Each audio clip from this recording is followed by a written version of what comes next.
Olá a todos, né? Meu nome é Gustavo Henrique e sejam bem-vindos ao segundo encontro sincrônico do curso de Extensão em Ética Animal da UF, uma introdução ao debate sobre a consideração moral dos animais não humanos. O curso é ministrado pelo Dr. Luciano Carlos Cunha e disponibilizado em parceria com o Grupo de Pesquisa, Ensino e Extensão em Ética Animal da Universidade Federal de Berlândia, do qual eu sou coordenador. Para o encontro de hoje, seguiremos alguns critérios para melhor aproveitamento de todos. O professor realizará uma exposição sobre as principais teorias do valor. Em seguida, iremos abrir para perguntas, seguindo os seguintes critérios. Seguiremos a ordem do chat, esse chat de bate-papo que fica à nossa direita aqui. Isto é, caso queira fazer uma pergunta, nós pedimos que você se manifeste no chat, então nós lhe enviaremos uma solicitação para abrir o microfone e fazer sua pergunta quando chegar a sua vez. Uma vez que a gente abriu o seu microfone, a gente pede que a pergunta seja uma pergunta objetiva e feita no máximo em 1 minuto, considerando que a gente tem uma grande quantidade de inscritos no curso, né? E para que a gente possa dar voz, né? E que todos possam participar o máximo possível. E a gente vai dar prioridade a quem ainda não perguntou. Então, caso você tenha feito uma pergunta, caso você queira fazer uma nova pergunta, a gente vai dar prioridade primeiro a quem não perguntou, e aí, tendo a oportunidade, a gente manda a solicitação para ti, abre o microfone novamente, e aí sim você pode fazer sua pergunta. Bom, dito isso, eu passo a palavra para o professor Luciano. Caso eu tenha esquecido de fazer alguma outra colocação, professor, fique à vontade. Obrigado, Gustavo, e obrigado pela participação de quem veio assistir ao encontro. Boa noite. Então, eu decidi fazer esses 4 encontros, né, que restam, abordando temas específicos que não estão sendo abordados naqueles vídeos pré-gravados que nós colocamos lá na plataforma, né? Então, o porquê disso, né?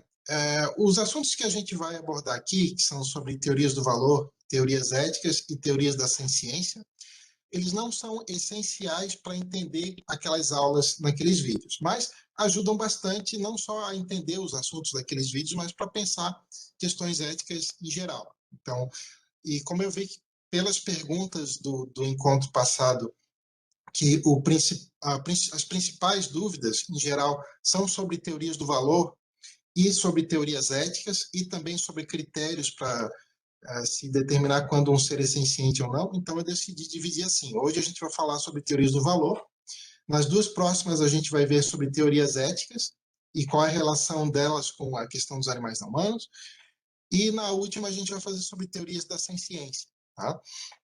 Então, hoje nós vamos ver teorias do valor e já vamos ver qual é a relação que as teorias do valor têm com as teorias da ética e qual é a diferença entre esses domínios do valor e da ética, né, da ação correta. Então, eu preparei uma apresentaçãozinha aqui em PowerPoint, eu vou passando ela, tá? Então, vou compartilhar aqui o PowerPoint com vocês. Só vou configurar aqui para apresentar do começo. Vocês estão vendo o PowerPoint? Ok. Então, vamos falar sobre teorias do valor. Tá? Então, quando que a gente está raciocinando em termos de valor? Né? Quando que a gente está pensando no domínio do valor? É toda vez que a gente usa conceitos como bom ou ruim, ou melhor ou pior. Toda vez que a gente faz avaliações desse tipo. Tá? Então, por vezes, o termo valor é utilizado como sinônimo de princípios éticos. Por exemplo, quais são os valores que determinada pessoa segue? Tá? Só que não é esse uso que a gente vai utilizar aqui. A gente vai distinguir essas 2 coisas. Uma coisa são as teorias da ação correta, os princípios de ação que deveríamos seguir. Outra coisa são as avaliações sobre que situações são melhores ou piores, que situações são boas ou ruins. Então, toda vez que eu falar aqui em termos de valor, eu estou falando sobre avaliações sobre o que é bom ou ruim, melhor ou pior. O conceito de valor é uma coisa bastante ampla. Pode ser utilizado em vários contextos. Por exemplo, pode ser utilizado em avaliações sobre situações, né? Quais situações são boas ou ruins, melhores ou piores. Pode ser utilizado em referência a aspectos de uma situação e não como a situação como um todo. A gente já vai detalhar isso logo em seguida. Pode-se usar para intenções também, quando se falar, será que aquela pessoa tem uma boa intenção ou tem uma má intenção? Não? Pode-se usar para avaliação de instrumentos, por exemplo. Se alguém diz, será que esse é um bom martelo? Né? Será que essa aqui é uma boa chave de fenda? O conceito de valor é bem amplo, mas aqui a gente vai delimitar e vai falar dessas duas aplicações do conceito de valor, que são sobre situações e aspectos de uma situação, porque, como a gente vai ver no próximo encontro, esses dois aspectos do conceito de valor têm relação direta com as teorias da ação correta. Tá? E depois a gente já vai ver o que difere exatamente esses domínios do pensamento. Né? Então, só para a gente deixar claro, hoje a gente não vai falar em termos das razões para agir a partir dos julgamentos de valor. Isso a gente vai deixar em aberto. A gente só vai trabalhar em cima dos critérios para avaliar situações como boas ou ruins, melhores ou piores. Situações como um todo ou aspectos dessas situações.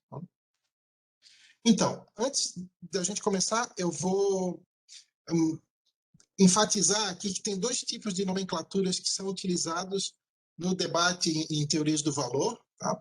Quando vocês ouvirem o termo axiologia, normalmente é um termo utilizado como sinônimo de teorias do valor. Tá? Axiologia e teoria do valor normalmente é utilizado como a mesma coisa. Tá?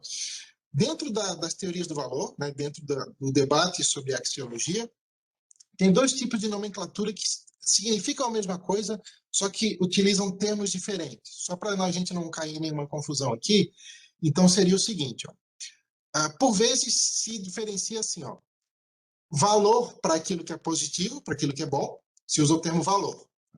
E se usa o termo desvalor para falar daquilo que é ruim, daquilo que é negativo.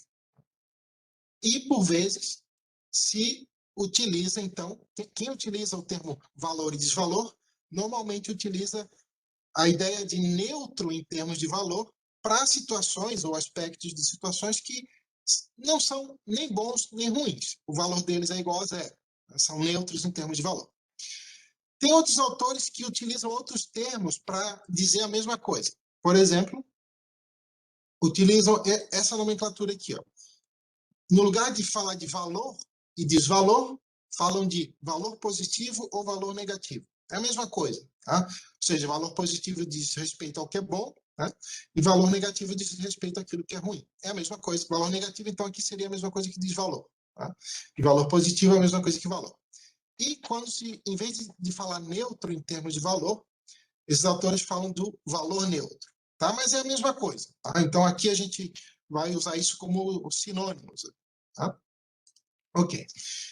Então, já entrando na discussão sobre teorias do valor, né, existem os modos de avaliação do valor. Né?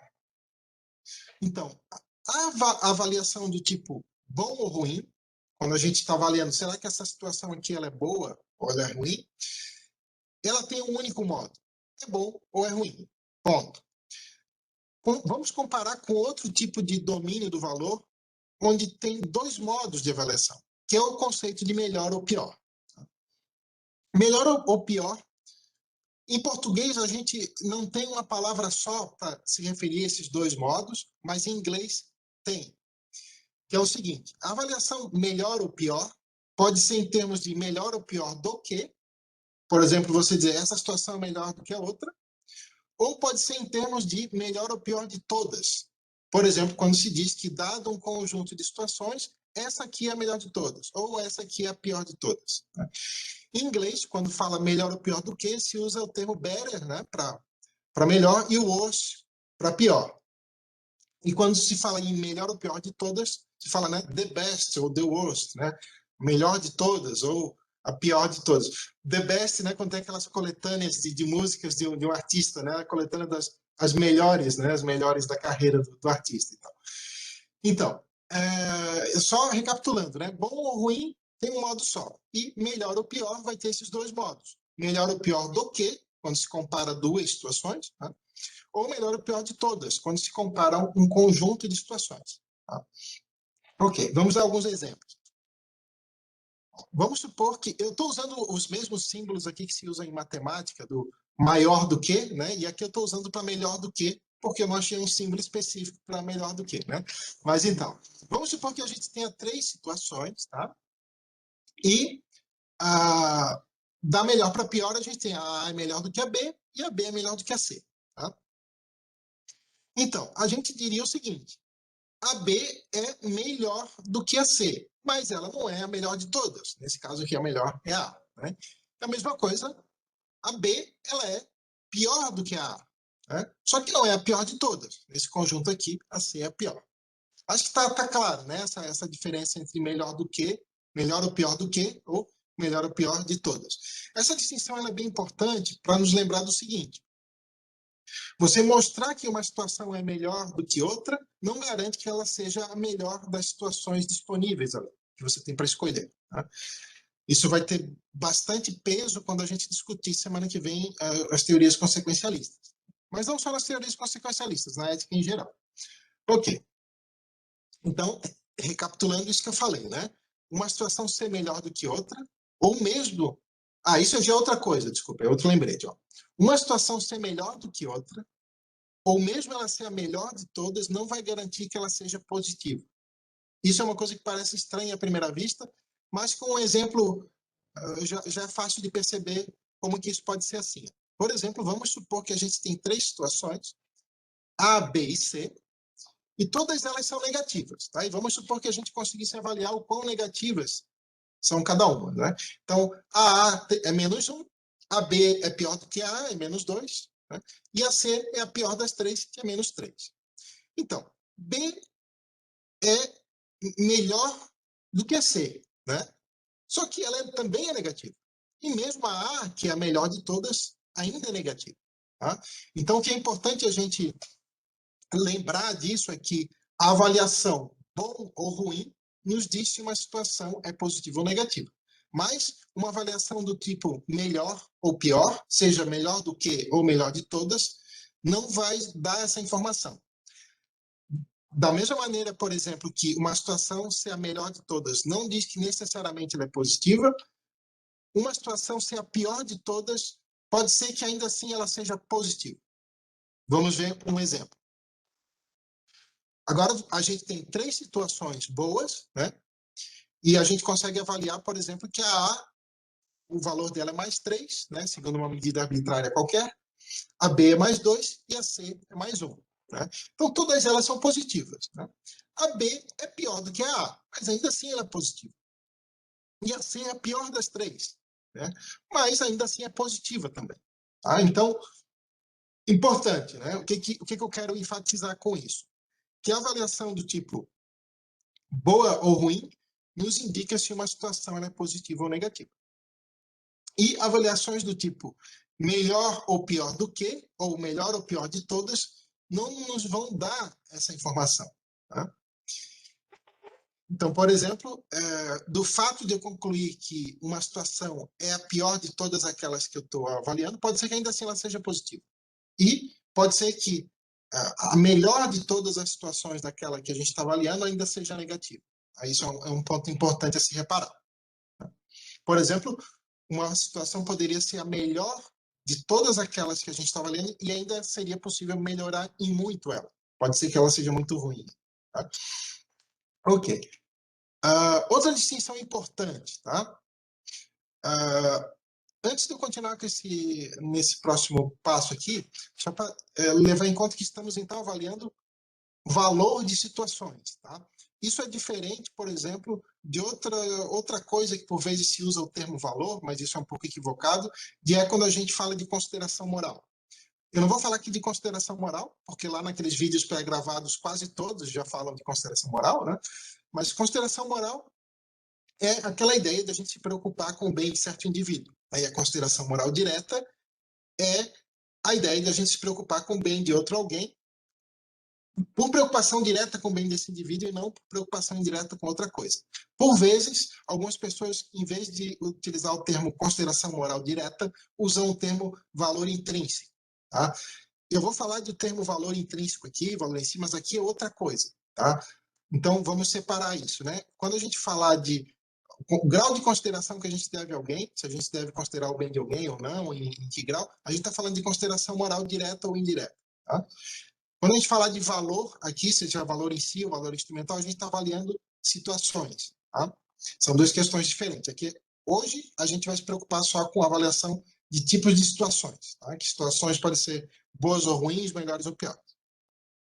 Ok. Então, outra distinção importante é quando a gente fala do valor de uma situação, se estamos falando do valor de certo aspecto dessa situação ou se nós estamos falando do valor tudo considerado, ou seja, levando em conta tudo que é importante naquela situação para a gente avaliar se ela é boa ou ruim, melhor ou pior. Tá? Então, essa distinção em certo aspecto e tudo considerado, ela pode aparecer em avaliações do tipo bom ou ruim, e pode aparecer em avaliações do tipo melhor ou pior do que, ou melhor ou pior de todas. Vamos ver se eu coloquei algum exemplo. Sim. Vamos ver primeiro como é que essa distinção entre valor em certo aspecto ou valor tudo considerado opera em avaliações do tipo bom ou ruim. Tá? Vamos lá. Vamos supor que eu tenha que passar por um procedimento médico doloroso que vai impedir uma doença de se alastrar e de me causar um mal terrível. Tá? Nessa situação, eu passar por esse procedimento médico, nós podemos dizer que tem um aspecto ruim, que é o fato desse procedimento ser doloroso. Imaginemos que não tem como ele ser feito com anestesia, por exemplo, mas tem um aspecto bom. Vamos supor que se eu tiver com uma dor de dente, né? E o aspecto bom é que esse procedimento doloroso vai fazer a minha dor de dente desaparecer. Tá? Então, isso é o valor de cada aspecto. Nós temos um aspecto ruim e um aspecto bom. E aí, nós queremos, em vez de avaliar só cada aspecto da situação, avaliar o valor dela como um todo, tudo considerado, ou seja, avaliar se ela é mais positiva ou mais negativa. Né? Então, vamos dar um exemplo. Se eu decidir passar por esse procedimento no dentista, que é doloroso, é porque eu considerei que os aspectos positivos desse procedimento são maiores do que os aspectos negativos. Né? Porque, por exemplo, vamos supor que a dor que esse procedimento causasse fosse tão grande que ele fosse muito pior do que a dor de dentes e que a dor de dentes fosse sumir naturalmente. Então, parece que numa situação assim seria preferível não fazer esse procedimento. Né? Mas, se eu decidir passar pelo procedimento, é porque eu concluí ali que, tudo considerado, essa situação aí é mais positiva do que negativa, ainda que ela tenha um aspecto negativo, que é o procedimento ser doloroso. Ok. Vamos ver como é que essa distinção entre valor em certo aspecto e valor tudo considerado vai operar agora em avaliações do tipo melhor ou pior do que. Tá? Então, eu vou dar esse tipo de comparação pode ser dada com diversos parâmetros diferentes. Eu escolhi dois aqui, porque eu acho que eles são fáceis de entender, tá? Mas podia ser vários outros. Então, é um exemplo que vai tratar de dois parâmetros do valor. Um é a soma total dos bens em determinada sociedade e outra é a distribuição desses bens para os indivíduos que estão nessas sociedades. Tá? Então, vamos supor que a gente tenha duas sociedades, que a gente tem a sociedade 1 e a sociedade 2. Tá? E a sociedade 1, ela tem, em termos de bens totais que ela produz, sejam 1000. Tá? Numa unidade fictícia qualquer de bens, 1000 bens. Tá? E essa sociedade tem 100 indivíduos. Tá? Só que nessa sociedade, esses 1000 do bem total são divididos só para 10 indivíduos. 10 indivíduos têm 100 de cada um desses bens totais, né? E os outros 90 indivíduos não têm nada. Tá? Vamos comparar com uma segunda sociedade, onde os bens totais estão em menor quantidade do que na sociedade 1. Agora temos 950, um pouco menos do que 1000. Tá? A população também é 100 indivíduos, só que agora esse bem total está melhor distribuído. Né? Ou seja, você tem 100 indivíduos, cada um com 9,5 desse valor total. Né? Então, o que a gente podia dizer? Ó, deixa eu ver se eu coloquei mais alguma coisa. Sim. A gente pode dizer o seguinte, a situação 1 da sociedade 1 aqui, ela é melhor sob certo aspecto. Ela tem uma maior quantidade de bens. Tá? A situação 2, ela é melhor sob outro aspecto, que é o aspecto do quão igualitariamente esses bens estão distribuídos para os indivíduos dessa sociedade. Tá? Então, quando a gente tem que, vamos supor que a gente tem que escolher se a gente deve fazer acontecer S1 ou S2 aqui. Né? Para a gente fazer essa escolha, não basta a gente dizer qual que é melhor sobre qual aspecto, porque uma é melhor sobre um aspecto e outra é melhor sobre outro. Tá? Então, para escolher S1 e S2, a gente vai ter que avaliar o valor tudo considerado. Né? Ou seja, por exemplo, a gente teria que pesar aqui o que importa mais nesse caso. Eu não vou entrar em discussão agora qual desses valores deveria pesar mais em cada situação, é só para a gente ter um guia, né, de como avaliar essa diferença entre uma situação ser melhor sob certo aspecto e ela ser melhor tudo considerado. Por que eu estou falando disso? Né? Porque um outro lembrete importante. Você apontar que uma situação é boa sob certo aspecto não vai implicar automaticamente, não vai garantir automaticamente que ela seja boa tudo considerado. Né? Porque ela pode ter outros aspectos negativos que sejam predominantes. A mesma coisa quando se aponta que uma situação é ruim sob certo aspecto. Ela pode ser ruim sob certo aspecto, mas não ser ruim tudo considerado. Porque ela pode ter outros aspectos positivos que sejam predominantes. Tá? Por que eu estou falando isso? Porque nas discussões sobre quando a gente no debate, seja na internet, seja em outros locais, é muito comum as pessoas dizerem assim, isso deveria ser evitado por conta desse efeito negativo. Mas sem levar em conta que talvez essa situação tenha outros aspectos positivos também que sejam maiores. E vice-versa. Por exemplo, quando alguém quer defender uma visão, é muito comum que a pessoa aponte, olha, tem esse efeito positivo. E às vezes se esquece de que tem outros efeitos negativos que podem ser muito maiores. Tá?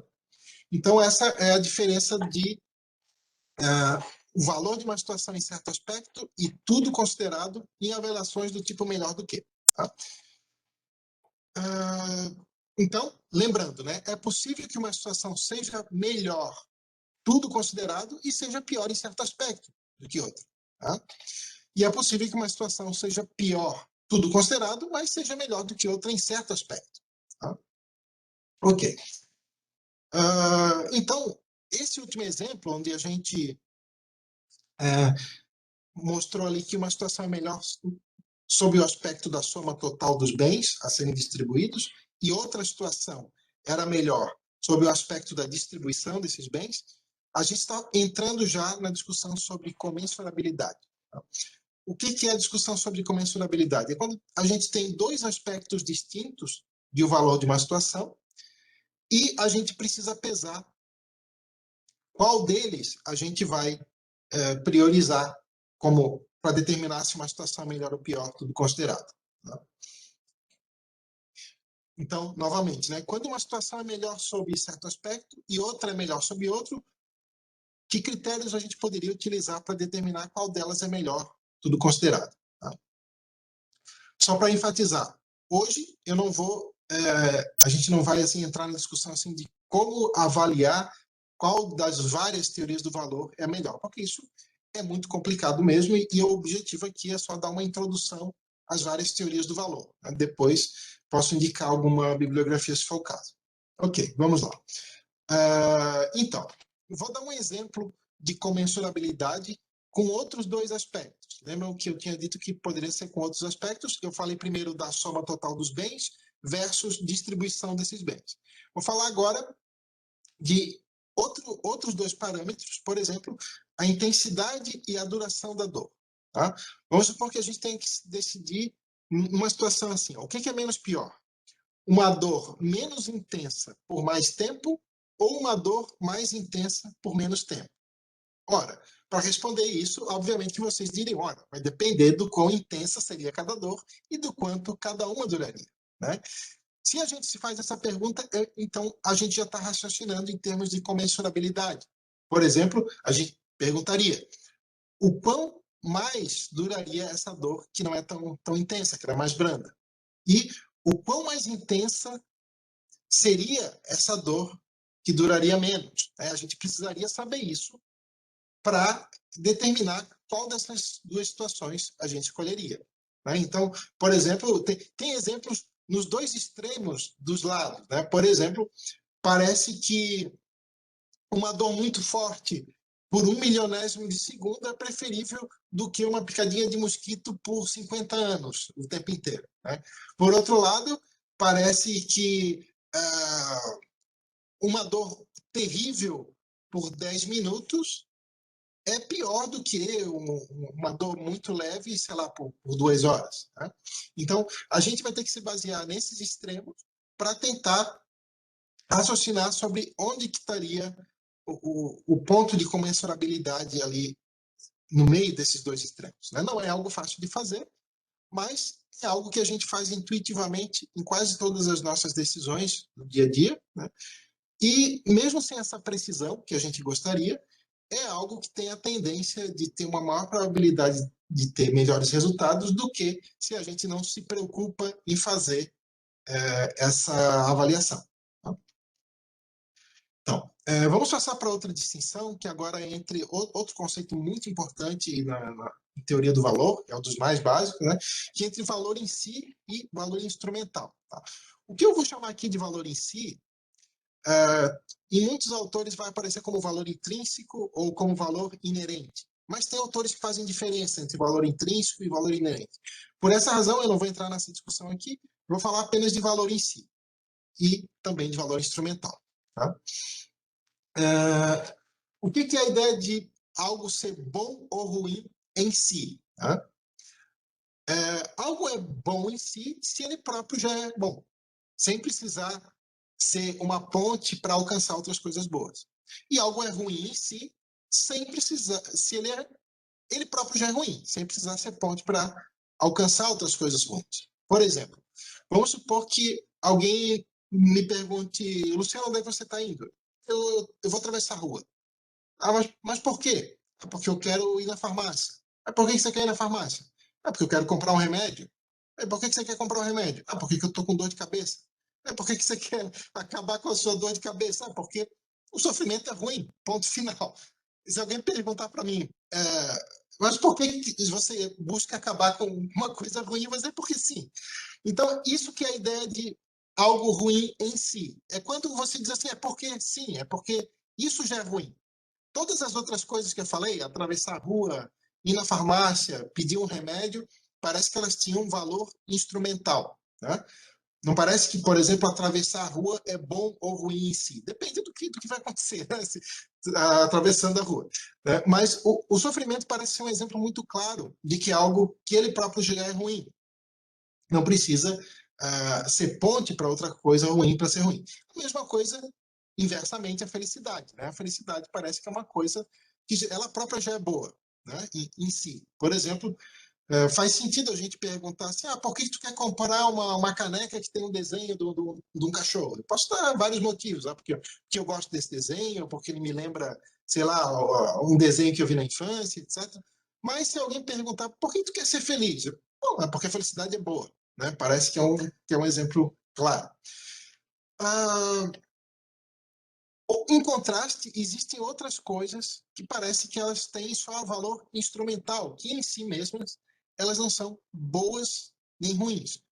Por exemplo, aquele exemplo que eu dei de atravessar a rua, né? Parece que atravessar a rua é bom se do outro lado da rua faz eu encontrar alguém que eu gosto, ou porque me proporciona fazer um exercício que me deixa feliz. Mas parece que atravessar a rua em si, por si só, não é bom nem ruim. Pode ser que seja ruim se eu for atropelado, por exemplo. Tá? Não quer dizer que uma coisa necessariamente vai ter só valor em si, valor ou desvalor, ou só valor instrumental. Por vezes, a maioria das coisas tem as duas coisas. Por exemplo, vamos supor que tem aqui um passeio divertido, tá? E ele nos motiva também a terminar outras tarefas que a gente estava adiando. Vamos supor que alguém estava adiando fazer as questões do nosso curso aqui, e a pessoa faz um passeio lá e se sente mais disposto, tal, e fica feliz de ver uma paisagem bonita e tal. E isso motiva a pessoa a fazer as questões e conseguir terminar. Então, parece que isso foi tanto bom em si, porque esse passeio proporcionou que essa pessoa tivesse momentos de felicidade, mas também foi bom instrumentalmente, porque proporcionou que essa pessoa conseguisse terminar uma tarefa que ela estava adiando. Tá? Novamente, então pode ser que algo seja bom em si e bom instrumentalmente. Mas pode ser que algo seja bom em si e ruim instrumentalmente. Por exemplo, esse outro exemplo aqui, ó. Vamos supor que existe uma comida muito saborosa que a gente gosta muito, né? Só que ela é tão apetitosa que faz a gente exagerar, né? E a gente passa mal de tanto que a gente come, né? Então, parece que a sensação que a gente tem ao comer essa comida ela é boa em si. Né? É uma sensação muito. Imaginamos assim a comida mais saborosa de todas, né? Mas ela foi instrumentalmente ruim porque depois ela fez a gente ter uma dor de barriga, né? E algo assim. Então, só para lembrar, por que eu estou dando esses dois exemplos? Para mostrar que algo pode ser bom em si e bom instrumentalmente, e pode ser bom em si e ruim instrumentalmente. Tá? A mesma coisa para algo que é ruim em si. Pode ser que algo seja ruim em si e ruim instrumentalmente. Por exemplo, vamos supor que eu torço o pé e tenho uma dor terrível por torcer o pé, e essa torção também me impede de participar de uma corrida. Né? No meu caso, pessoal, uma corrida para pessoas que não são atletas, que não têm vocação nenhuma para ser atleta, né? Aquelas corridas que o cara vai quase caminhando, mas vamos supor que eu quisesse participar de algo assim. Né? Então, isso seria um exemplo de algo que é ruim em si, porque eu teria uma dor, um sofrimento por causa desse pé torcido, mas também seria ruim instrumentalmente, porque me impediria de participar de uma corrida que eu gostaria de participar. E pode acontecer, por fim, de algo ser ruim em si, mas ser bom instrumentalmente, que é aquele exemplo que eu dei antes lá do procedimento doloroso que eliminava a minha dor de dentes. Um exemplo. Ok. Vamos passar para outro tópico, que é a questão dos receptores do valor. O que eu estou fazendo hoje? Né? Dando uma geral em quais são os principais tópicos que são discutidos em teorias do valor, tá? Sem aprofundar muito. Então, a questão dos receptores do valor, ela tem alguma relação com as teorias da consideração moral, mas é uma questão distinta. Né? Lembrando, as teorias da consideração moral dizem com quais seres a gente deve se preocupar, com o bem deles. Né? A questão dos receptores do valor é um pouquinho diferente, porque ela vai dizer que tipos de entidades tem que ter em certas situações para a gente poder avaliar essas situações como boas ou ruins. Por exemplo, nessa questão tem três grupos de perspectivas centrais. Tem a perspectiva pessoal e dois tipos de perspectivas impessoais, que são a indireta e a direta. Tá? Quando eu falo aqui perspectiva pessoal do valor, não estou falando nada a ver com aquela ideia de que os valores são uma coisa pessoal, cada pessoa valoriza mais uma coisa, não é isso que eu estou falando. As perspectivas do valor que são pessoais, elas querem dizer que para uma situação ser boa ou ruim, ser melhor ou ser pior, elas têm que prejudicar ou beneficiar alguém. E isso contrasta com as perspectivas de valor que são impessoais, que afirmam que é possível essas situações ser boas ou ser ruins sem que ninguém seja afetado positivo ou negativamente por elas. Já vamos dar alguns exemplos. Tá? Eu não botei exemplos ali, mas eu vou falar. Então, vamos supor que exista um mundo onde não exista nenhum ser senciente nesse mundo, nenhum ser capaz de sofrer ou desfrutar, nenhum ser que tenha uma consciência. Né? Um mundo, supondo lá, com rochas, pedras. Segundo uma perspectiva pessoal do valor, o valor desse mundo seria neutro, seria igual a zero, porque não tem ninguém beneficiado nem prejudicado nesse mundo. Vamos supor agora que exista uma outra perspectiva que diga o seguinte: olha, nesse mundo, como ele está agora, o valor dele é neutro, mas ele podia ser melhorado. Né? Por exemplo, podia existir seres sencientes felizes nesse mundo e não existe. Então, tem um aspecto que ele é ruim, que ele poderia ser melhorado. Né? Então, essa perspectiva seria impessoal, mas indireta, porque ela diz que situações onde não há ninguém, elas ainda podem ter aspectos negativos, se for possível criar nessas situações seres que poderiam ser beneficiados. Tá? Ela é indireta porque, em última instância, o que ela está preocupada é com seres que poderiam ser beneficiados, seres que viriam a existir. Tá? Então, por isso que ela é uma perspectiva impessoal apenas indireta. Tá? Esse tipo de perspectiva ela é central, por exemplo, na discussão sobre ética de populações, né, que diz qual seria o tamanho das populações ideais das populações futuras, por exemplo. É isso que está em discussão. E existe ainda uma perspectiva dos portadores do valor que ela é impessoal direta. Ela não está preocupada com seres que poderiam vir a existir ali e que seriam prejudicados ou beneficiados. Por exemplo, vamos supor que comparando dois mundos, e em um mundo A não existe nenhum ser senciente, mas existe, vamos dizer, sei lá, a cidade de Veneza. Tá? Nesse mundo B, um outro mundo, não existe nenhum ser senciente, mas a cidade de Veneza foi destruída. Uma perspectiva de valor impessoal que dissesse que a cidade de Veneza tem valor em si, diria que o mundo A é melhor, porque a cidade de Veneza está ali. Poderia ser a cidade de Veneza ou alguma outra obra de arte, sei lá, um quadro com uma Mona Lisa, ou alguma partitura de uma música que revolucionou, por exemplo, as obras do Bach, algo assim. Né? Então, esse tipo de perspectiva impessoal, ela está presente também, por exemplo, nas perspectivas ambientalistas. Né? Por exemplo, os ambientalistas dizem que, comparando um mundo A, onde não existe nenhum ser senciente, e um mundo B, onde também não existe nenhum ser senciente, mas em um desses dois mundos, por exemplo, no mundo A, existe ali um ecossistema muito antigo que ele foi preservado e no mundo B ele foi destruído, as perspectivas ambientalistas vão dizer que o mundo A é melhor do que o B, mesmo que não exista ninguém, nenhum indivíduo nesses mundos. Então, são perspectivas de portadores do valor, que elas são impessoais, diretas. Elas não estão preocupadas indiretamente com o valor ou desvalor para aqueles que poderiam ser prejudicados ou beneficiados para indivíduos. Tá? Ok, esse é outro tópico na discussão sobre teorias do valor. E agora vamos passar então para as teorias do bem-estar. Tá? As teorias do bem-estar elas são centrais em teorias do valor. Eu vou dar um exemplo aqui com o bem-estar de indivíduos. Mas lembrando que se, por exemplo, alguém acredita que é mais plausível uma teoria impessoal direta do valor, teria que avaliar também o quão boa ou ruim é uma situação para os portadores do valor que não são indivíduos. Por exemplo, ecossistemas, espécies, obras de arte, coisas assim. Né? Para simplificar, eu não vou abordar isso aqui, eu vou abordar apenas as teorias do bem-estar. Tá? O que dizem as teorias do bem-estar?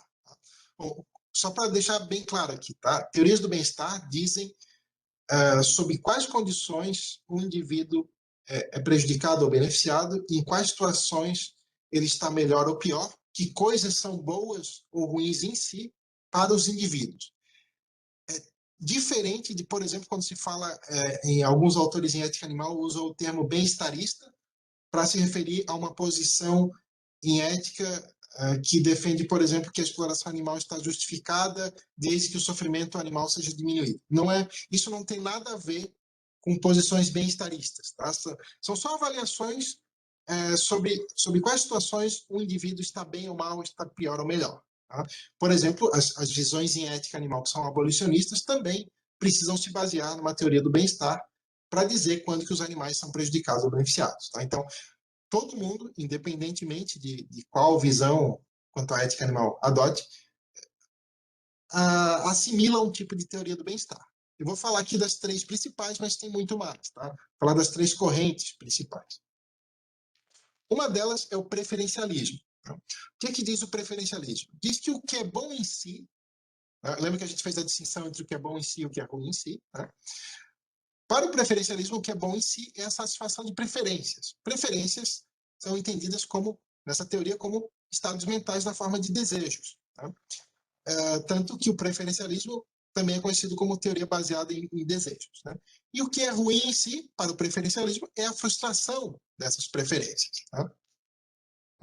Existe uma crítica que se faz ao preferencialismo que diz o seguinte, mas existem preferências que são prejudiciais para o próprio indivíduo se elas forem realizadas.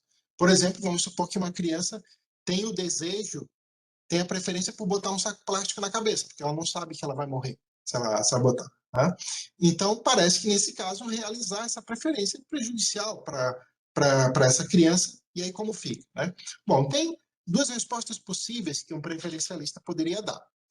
A primeira é ele dizer o seguinte, olha, que, sob certo aspecto, essa criança foi beneficiada porque uma preferência dela foi realizada, que era botar o saco plástico. Mas, tudo considerado, levando em conta tudo que é importante, ela foi muito mais prejudicada. Por quê?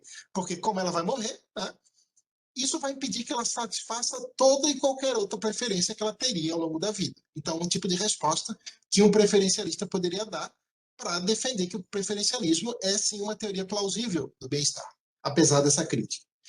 E um segundo tipo de resposta é dizer o seguinte, que as preferências que importam para a gente determinar o bem-estar de alguém não são as preferências que, de fato, a gente tem, mas as preferências que a gente teria se a gente tivesse todas as informações relevantes e nós fôssemos plenamente racionais. Por exemplo, se a criança soubesse, né, que se ela botar um saco plástico na cabeça ela vai se dar muito mal, muito provavelmente ela não teria essa preferência. Né? Então, essa é, assim, apresentando assim, a grosso modo o que é o preferencialismo em teoria do bem-estar, né?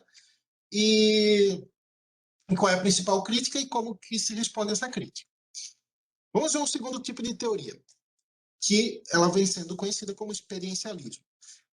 O experiencialismo é a mesma coisa que o hedonismo, tá? Em teoria do bem-estar. Eu prefiro usar o termo experiencialismo porque o termo hedonismo ele é muito mal entendido na linguagem comum, as pessoas usam ele de uma maneira que é completamente oposta do que é defendido pela teoria filosófica do hedonismo, do bem-estar, porque o que o experiencialismo, né, o hedonismo diz? Que o que é bom em si são as experiências positivas e o que é ruim em si são as experiências negativas, ou seja, todas as formas de sofrimento. Na linguagem comum, quando as pessoas falam, o cara é um hedonista, né? Elas geralmente estão querendo dizer duas coisas, né? Por exemplo, uma delas é que o cara é um egoísta, que ele se preocupa só consigo mesmo. Não é isso o que o hedonismo ou o experiencialismo defende. E lembrando, o hedonismo é uma teoria do bem-estar. Diz sobre quais condições um indivíduo está bem ou está mal. Ele não diz qual é a ação correta. Né?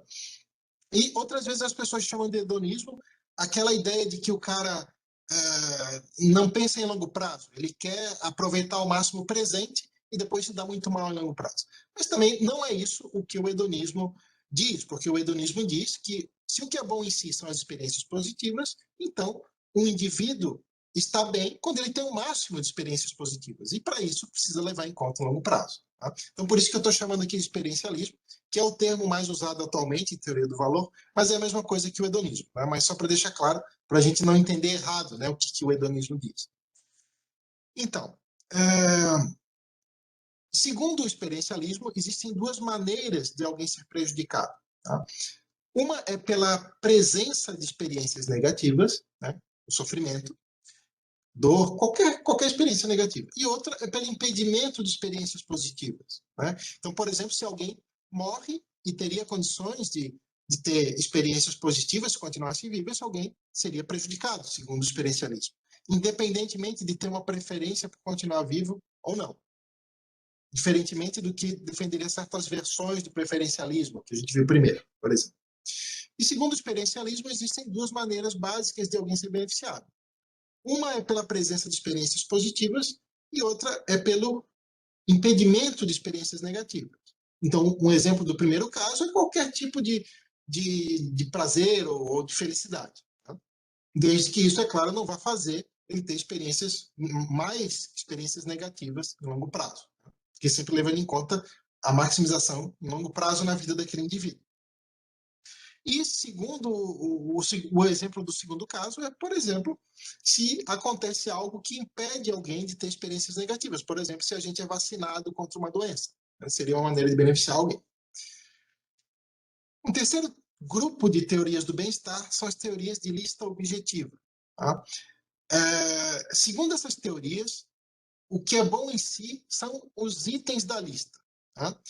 Cada teoria de lista objetiva faz listas com itens diferentes. Tá? Por exemplo, para alguma delas, pode ser o exemplo que eu citei ali, o conhecimento e a amizade, seriam alguns itens da lista. outra poderia ser, sei lá, sabedoria, coisas que essa visão consideraria boas em si para alguém ter em sua vida. Tá? Elas são diferentes do preferencialismo e do experiencialismo porque elas dizem que é possível que existam coisas que não são preferidas por um indivíduo e que talvez até trouxessem experiências negativas, mas que ainda assim elas são boas em si. Vou dar um exemplo. Então, só resumindo, né, as teorias de lista objetiva, elas defendem que existem outras formas de alguém ser prejudicado ou beneficiado que não necessariamente têm a ver com preferências ou com experiências positivas ou negativas. Vou dar um exemplo com o conhecimento da verdade. Tá? Vamos supor que exista uma teoria de lista objetiva que ela diga que saber a verdade é um desses itens que é bom, que é algo bom em si. Vamos supor que tenha uma pessoa que não quer saber a verdade sobre certo assunto.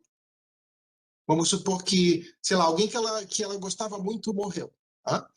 E a pessoa não quer saber se essa pessoa morreu ou não. Ela prefere ficar na dúvida. Tá?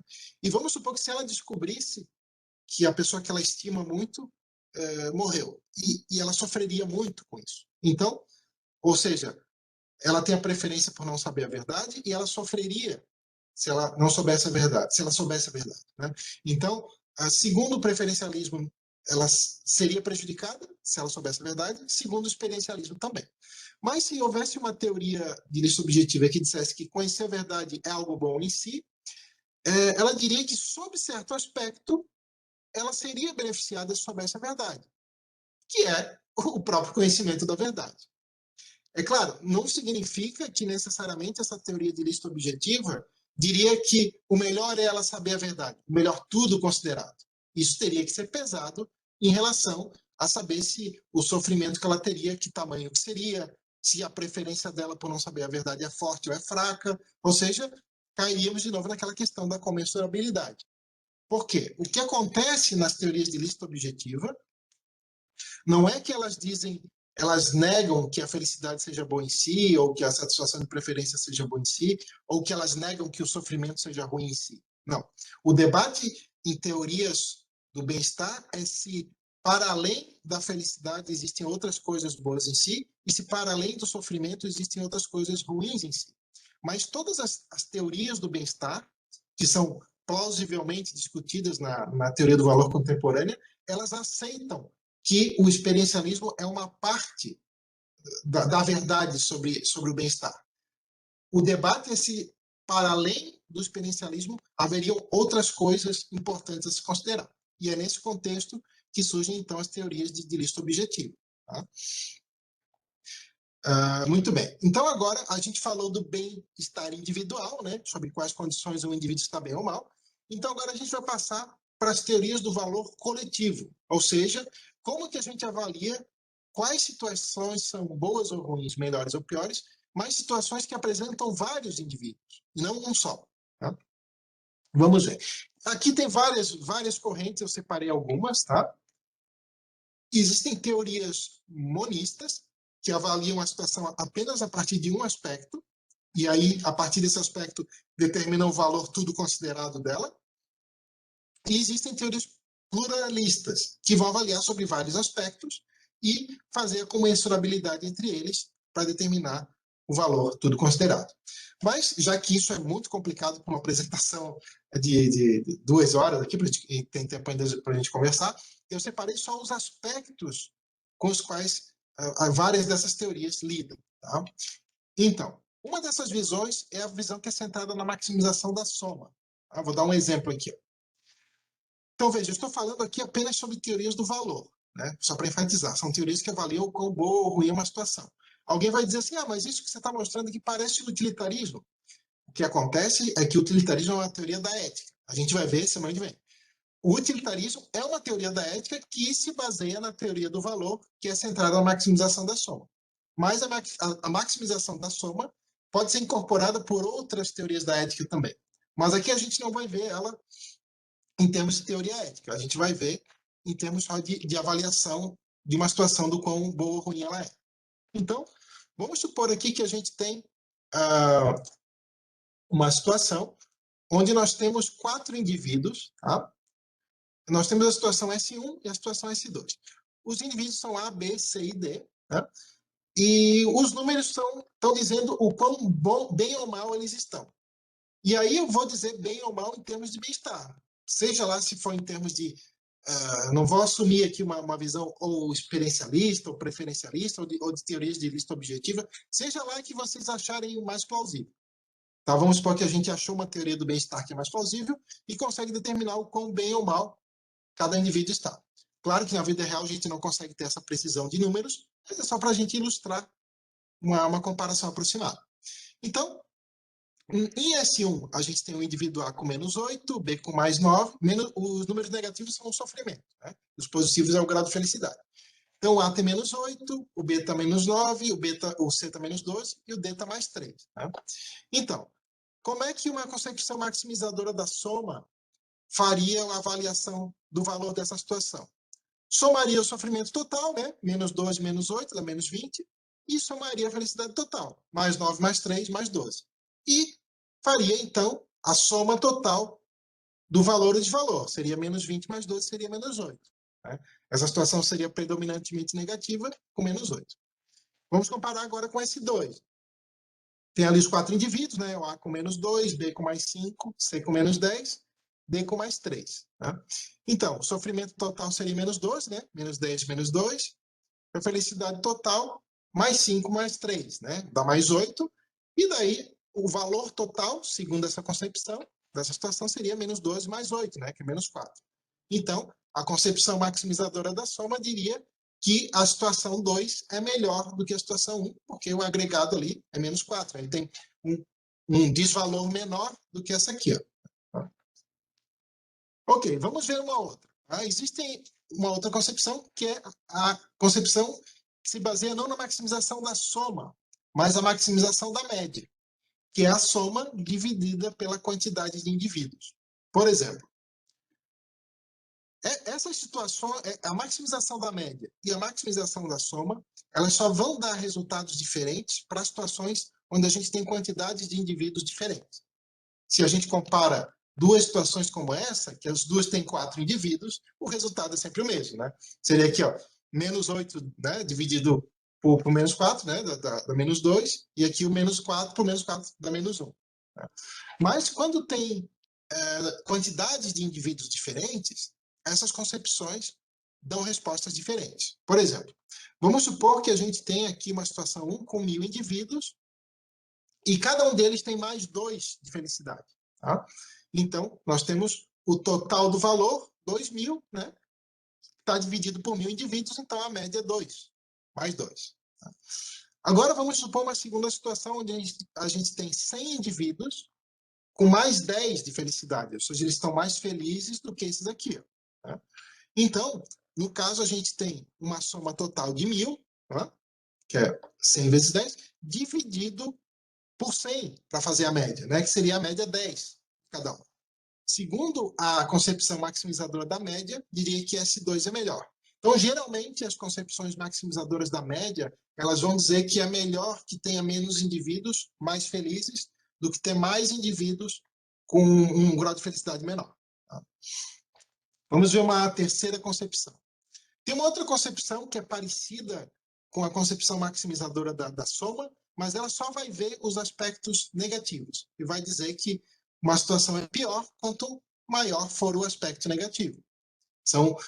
Ou seja, essa é uma concepção que se preocupa centralmente com o sofrimento, por exemplo. Então, por exemplo, vamos supor que a gente tem aqui uma situação 1 com 100 indivíduos e metade deles está com o sofrimento de menos 20. E a outra metade com a felicidade de mais 40. Tá? Eu estou dando aqui um exemplo com sofrimento e felicidade, mas poderia ser satisfação ou frustração de preferências, ou itens de lista objetiva, né, o que vocês preferirem. Então, aqui, a gente teria um sofrimento total de menos 1000, tá? O menos 20 vezes 50 ali, e uma felicidade total de mais 2000. Tá? Então, a gente teria um total de 1000.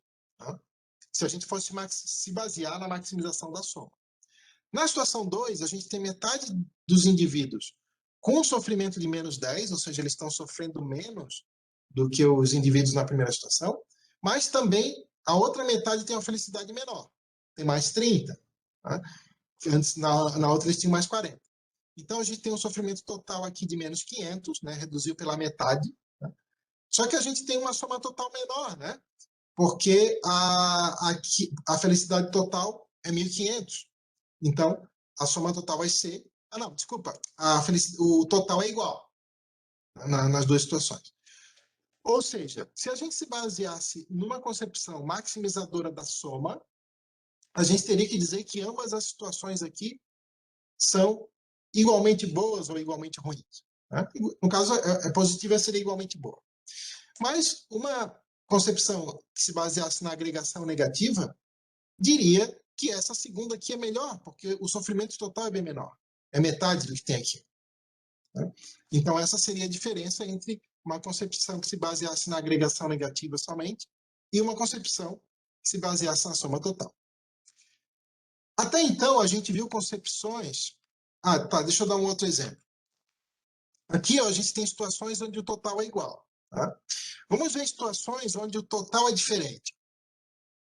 Ó, nessa outra situação, a gente tem uma situação S1, que o indivíduo A tem mais 100, o indivíduo B tem menos 70, o indivíduo C menos 20, o indivíduo D mais 30. A gente tem um sofrimento total de menos 90, né? Menos 70, menos 20. Felicidade total de mais 130. 100 mais 30. A soma total é mais 40. Tá? Ok. A segunda situação, A tem menos 2, B tem menos 4, C tem mais 10, D tem mais 20. Sofrimento total, menos 6. Tá? Menos 2, menos 4. Felicidade total, mais 30, mais 10, mais 20. E a soma total dá mais 24. Alguém que se baseasse na maximização da soma preferiria a primeira situação. Diria que ela é melhor porque o total é mais 40. Alguém que se baseia na agregação negativa diria que essa segunda é incrivelmente melhor. Por quê? Porque o sofrimento total é só menos 6. O sofrimento total da primeira é menos 90, é muito mais. Né? Ó, o B ali está com menos 70, ele está muito mal. Né? O outro aqui, o C está com menos 20. Na outra, o B melhora consideravelmente e o C muito. Né? Então, quem se baseasse na agregação negativa diria que a segunda é melhor. Até agora, a gente viu 3 concepções de valor coletivo que elas levam em conta o total, né? Seja a soma total, a agregação, né, total, seja a agregação negativa, seja a média. Mas existem outras concepções que dizem que também é muito importante saber como que esse valor total, seja da soma total, seja da soma total só da parte negativa, seja da média, como isso está distribuído entre os indivíduos. Vamos ver alguns exemplos. Uma dessas concepções poderia dizer que importa muito saber quantos indivíduos estão numa situação positiva e quantos estão numa situação negativa. Tá? Que é, por exemplo, o que acontece em uma concepção suficientista do valor. Uma concepção suficientista vai dizer que quanto mais indivíduos tiverem o mínimo suficiente, melhor é essa situação. Vamos dar um exemplo aqui. Ó. A gente tem uma situação 1, onde a gente tem o indivíduo A com mais 10, B com menos 1, C com menos 2, D com menos 3. Tá? Então, a gente tem um sofrimento total de menos 6, né? Ó, menos 3, menos 2, menos 1. E uma felicidade total de mais 10. A soma total é mais 4, a média é mais 1. Tá? E o sofrimento total é menos 6. A segunda situação tem o A com mais 8, B com mais 2, C com menos 3, D com menos 3. A gente tem um sofrimento total de menos 6, né? Menos 3, menos 3.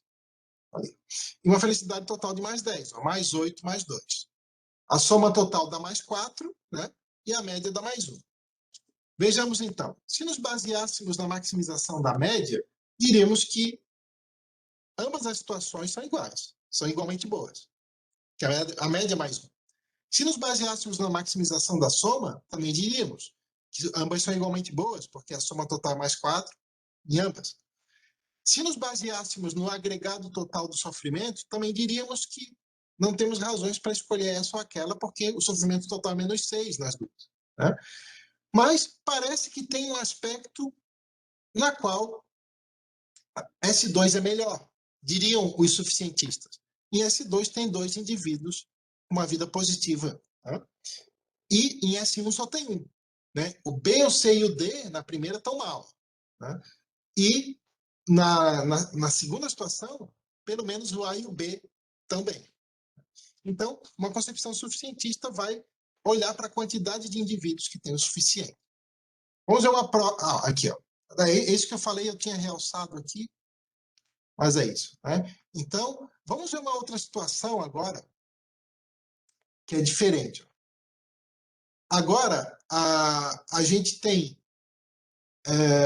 uma concepção onde... O que eu modifiquei aqui no exemplo?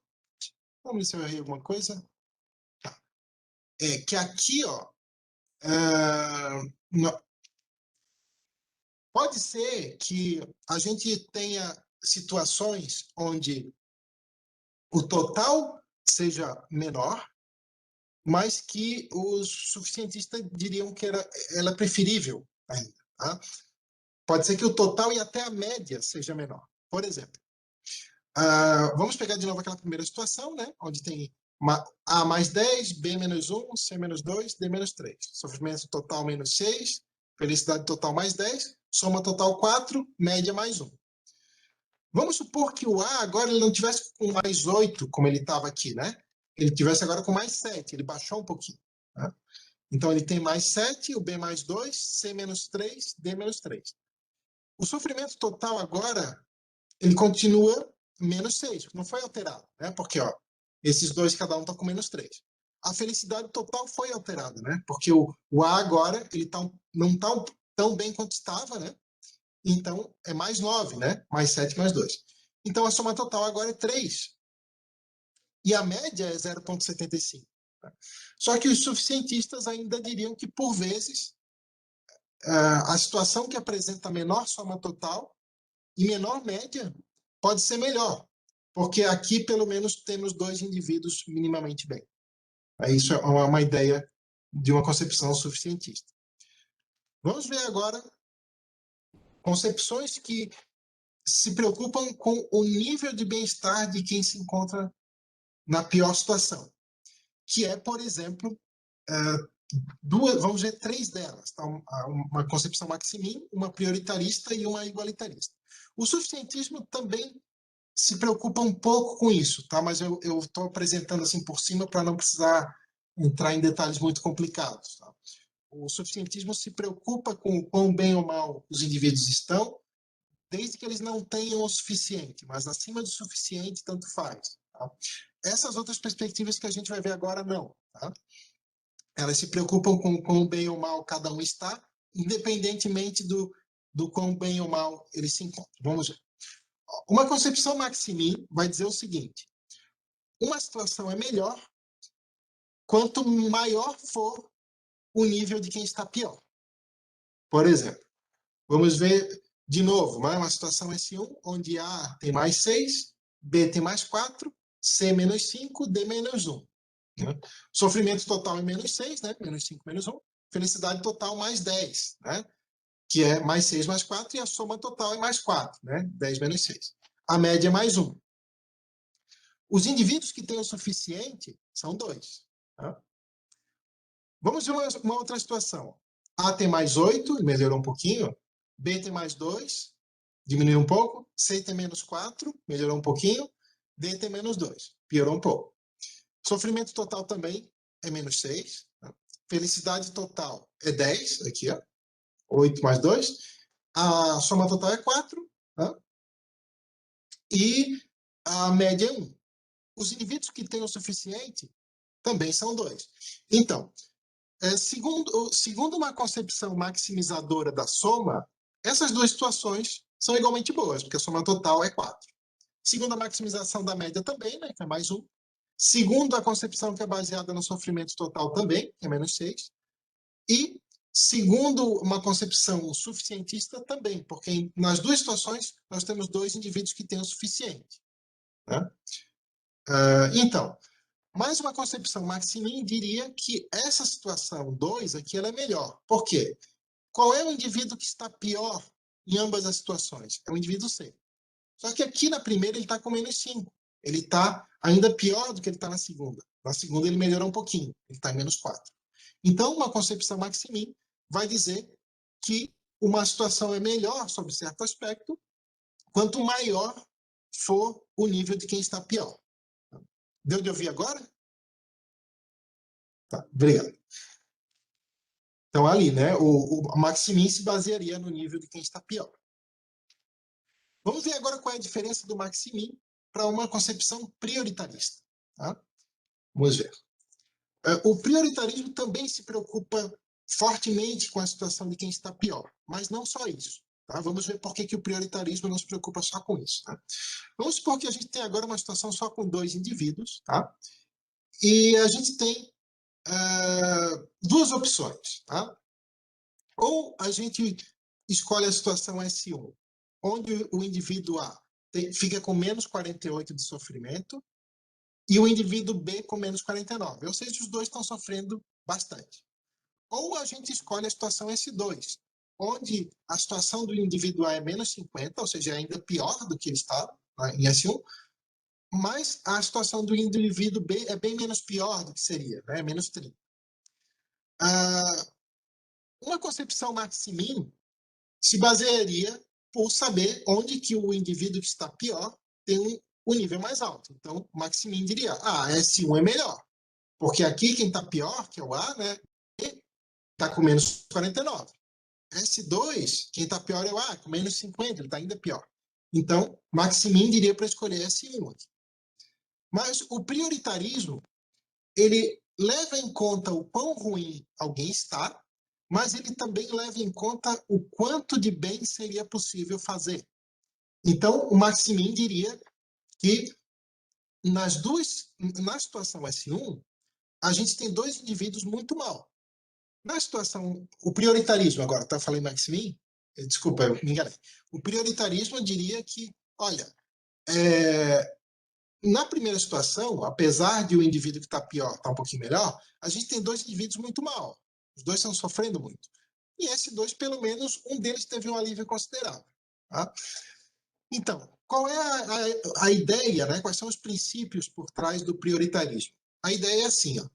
Ela, assim como a concepção maximizadora da soma, ela também visa maximizar o total do benefício a ser produzido. Tá? Só que ela vai dar um peso extra às unidades adicionais de valor, dependendo do quão mal alguém está.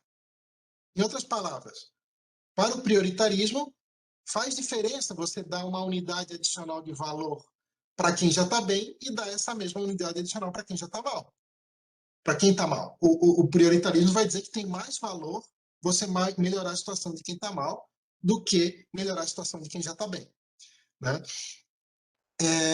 Então, vamos ver como é que esse princípio prioritarista seria diferente do princípio que se baseia na maximização da soma.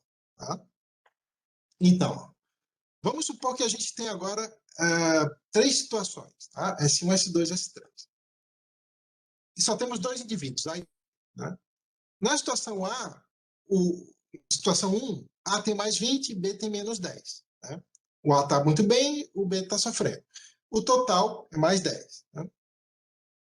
Na situação S2, o A tem mais 25 e o B tem menos 10. Ou seja, o total dá mais 15. Está maior ainda do que na primeira, porque melhorou a situação de quem já estava bem.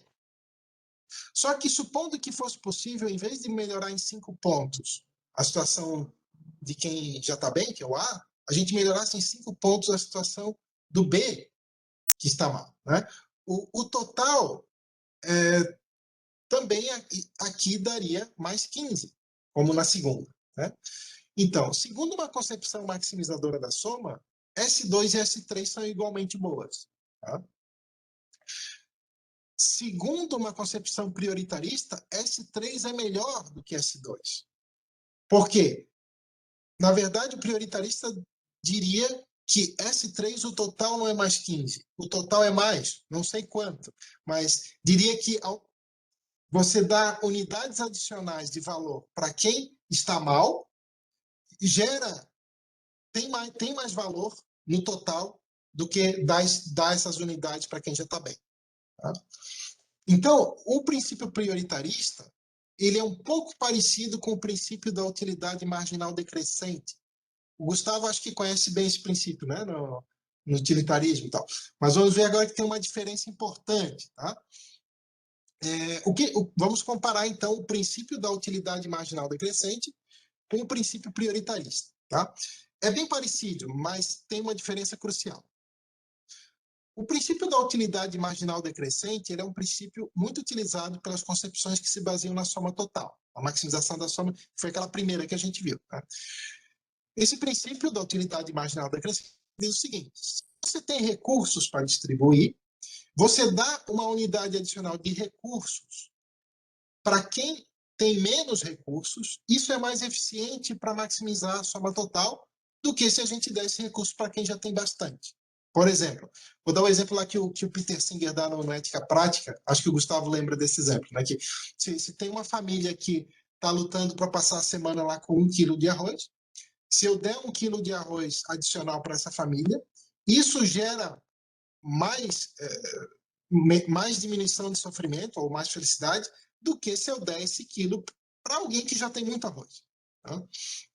Então, o princípio da utilidade marginal decrescente diz, então, que quanto menos recursos alguém tiver, unidades adicionais de um recurso geram maior felicidade na soma total.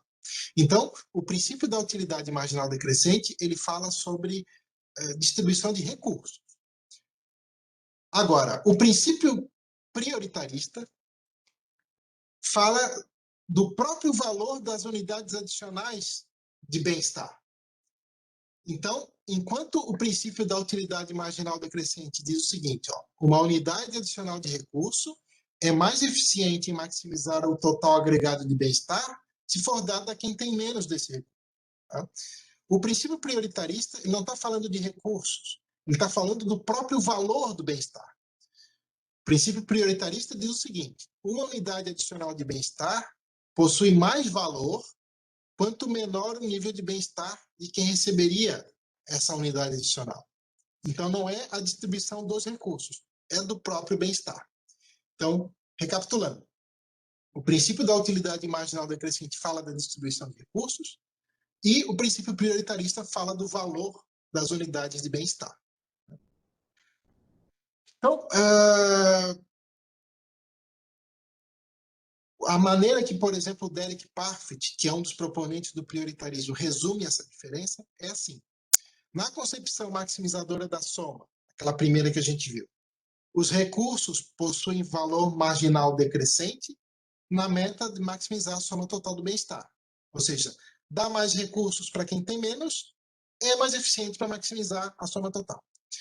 E na concepção prioritarista, é o próprio bem-estar que possui valor marginal decrescente. Ou seja, melhorar a situação de quem está pior tem mais valor, independentemente dos recursos.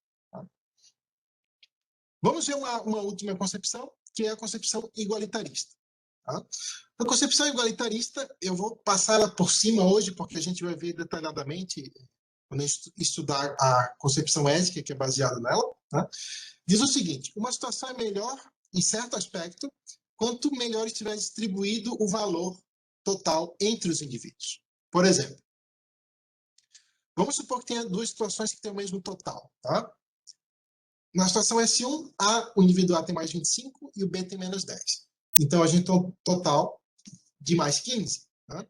E a desigualdade aqui é muito grande, né? É de 35 pontos. Né? 25 e 10. Né? Mais 25 e menos 10.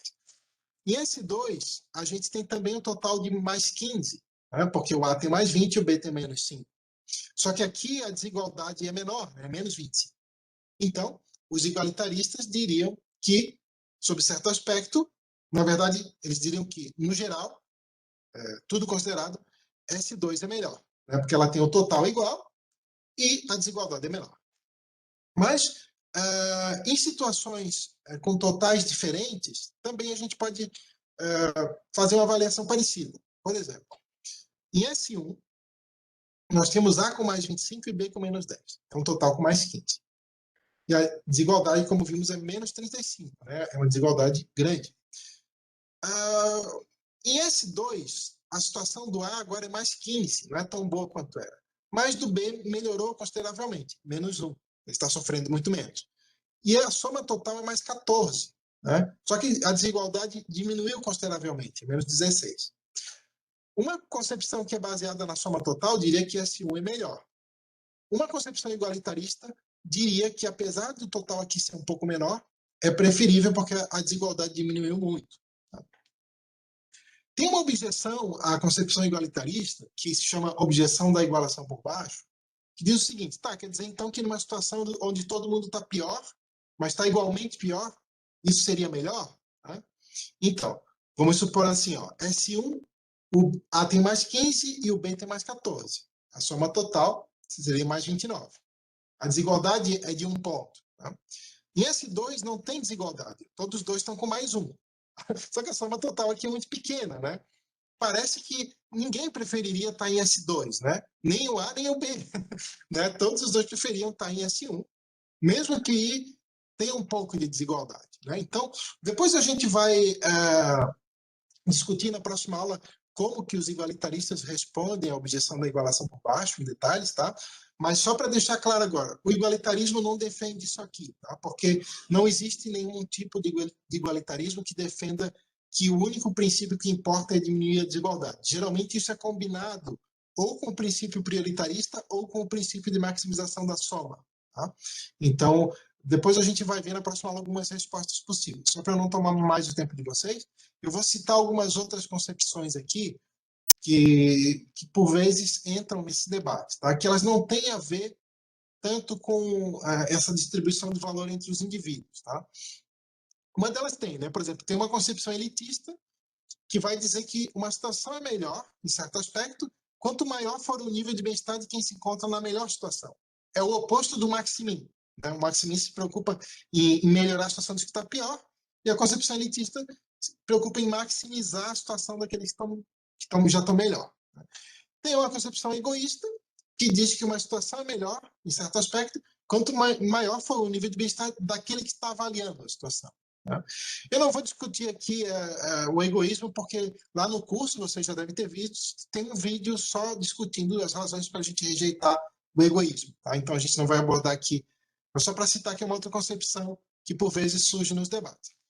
E, por fim, tem algumas concepções que são centradas não no bem-estar comparativo dos indivíduos, nem em maximização de soma, nem de média, nem de nada disso, mas são centradas em tipos de ações. Por exemplo, vai avaliar o quão boa ou ruim é uma situação pela quantidade de direitos respeitados, e não nas consequências desses direitos respeitados no bem-estar de quem seria afetado, mas no tipo de ação.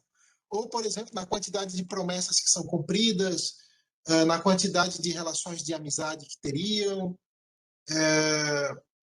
e por aí vai. E como a gente viu, tem muitas concepções de valor. Né?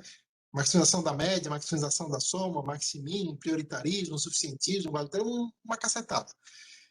Tem concepções que adotam um desses princípios só. Mas como a gente viu, como por exemplo o igualitarismo, adota mais de um. Tem algumas que adotam muitos. Né? E em todas essas concepções que adotam mais de um, vai surgir a questão lá da comensurabilidade. Né? Por exemplo, o quão tolerável seria diminuições na soma total para diminuir a desigualdade? Né? O quão tolerável seria tentar aumentar a soma total se isso gerar muita desigualdade e por aí vai. Tá? Eu terminei a apresentação, desculpa tomar esse tempo todo de vocês. Eu vou parar de compartilhar aqui e agora a gente pode conversar. Quem tiver alguma pergunta, pode postar lá no chat, ou pode levantar a mão, igual a gente combinou no encontro passado, que eu abro o microfone. Alguém? Dá-lhe uma, dá-lhe duas. Acho que foi bem densa, né, a aula de hoje, né, o conteúdo, né, muito, muito conteúdo, mas aproveitem vocês, porque por vezes, mesmo em curso de filosofia, não consegue abordar esse conteúdo na quantidade que o professor abordou hoje, né? Então, se tiver alguma dúvida, seria um bom momento.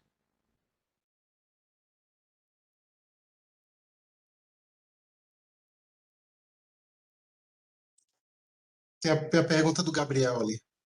O senhor quer que eu leia ou o senhor mesmo lê? Posso ler? Ok.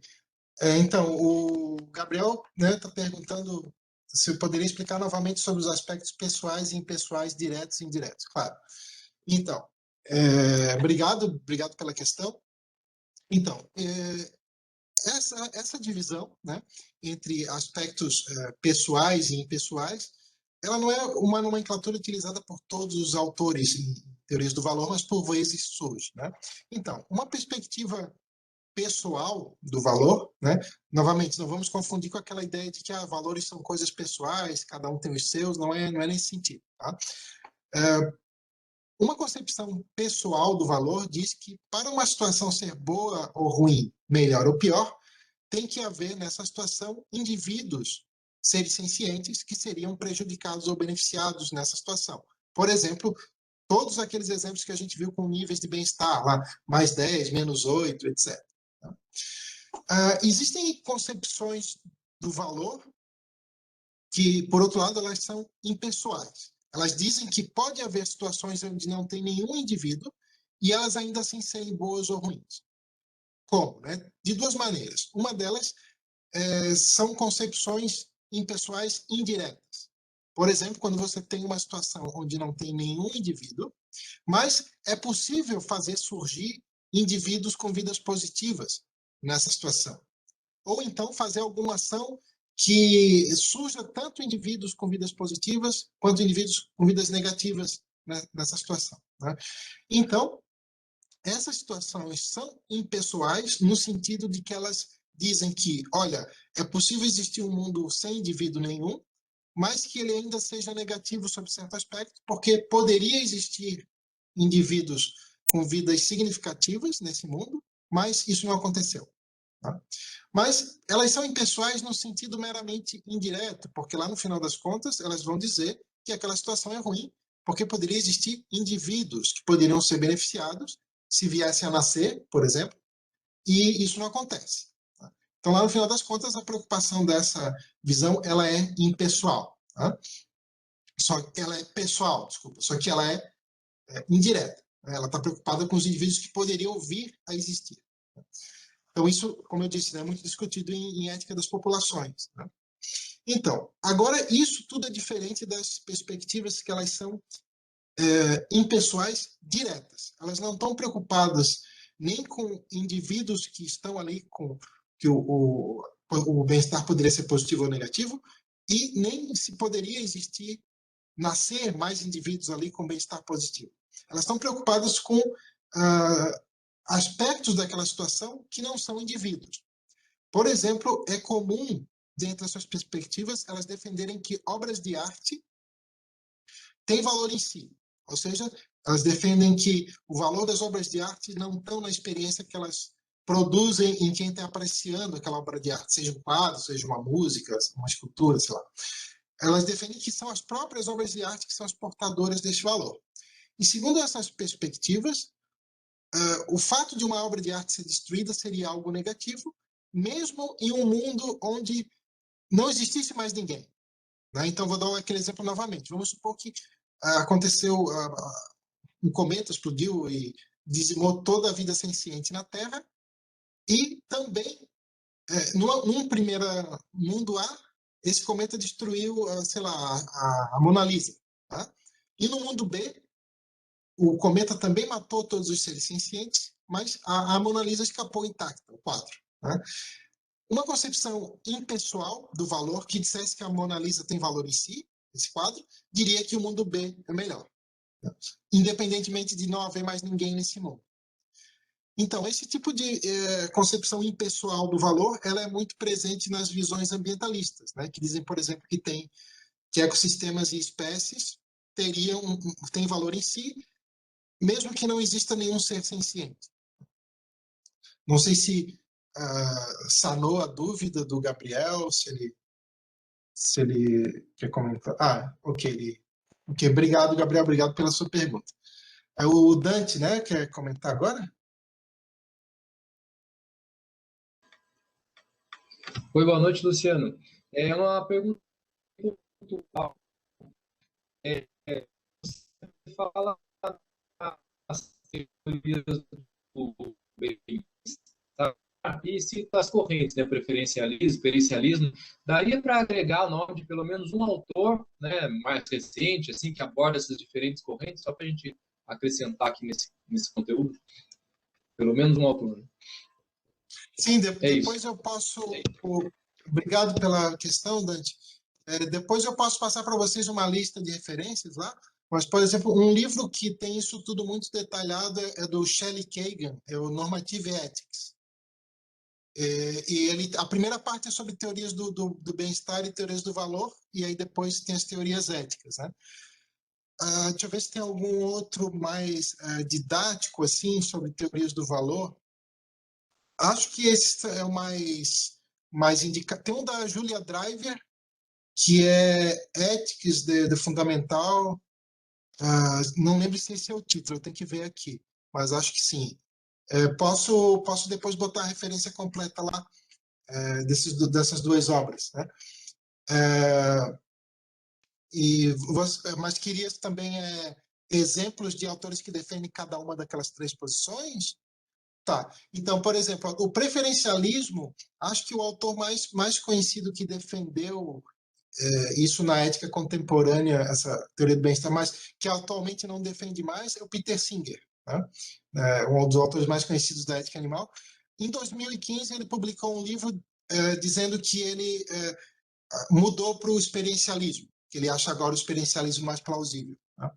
Mas o experiencialismo, por exemplo, um proponente famoso é o Jeremy Bentham, né? O David Hume também. Né? E teorias de lista objetiva, por exemplo, o Derek Parfit, ele defende uma teoria de lista objetiva que ela combina o experiencialismo, acho que certos aspectos do preferencialismo, naquele sistema de preferências ideais, né, que a gente teria se tivesse as informações relevantes, e também aspectos de lista objetiva. Né? Por exemplo, conhecimento, amizade, etc. Não sei se o James Rachel, no último capítulo do Elementos da Filosofia Moral, ele fala de estratégias múltiplas, no sentido de que poderiam existir concepções diferentes de bem-estar que seriam realizadas de acordo com as aptidões de cada indivíduo, mas eu não sei se daria de classificar ele como proponente de teoria de lista objetiva. Mas depois posso enviar umas referências mais completas. Obrigado pela pergunta. Vocês querem se colocar mais alguma coisa, Dante? O Dante pediu para o senhor escrever o nome do Derek Parf. Desculpa, Sim. Dante, eu não vi se o microfone está aberto, pode falar.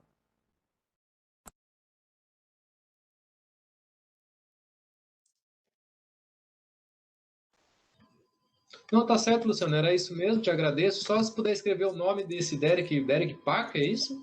Parfit. Eu vou botar o nome do livro ali também. Parfit. Isso, está ótimo, obrigado, tá? É isso aí. Ótimo. O Ivo Sérgio, Ivo, você quer que eu abra o seu microfone para te fazer pergunta? Acho que a conexão. Vou mandar uma solicitação para ti, Ivo, e se você quiser, você pode abrir o microfone e fazer a sua pergunta. Estamos te ouvindo. Ouvindo? Sim. Bom. Não, só queria. Só está preparado para fazer. Mas continue, pode continuar. Estamos aqui juntos. Obrigado. Sim, tudo bem.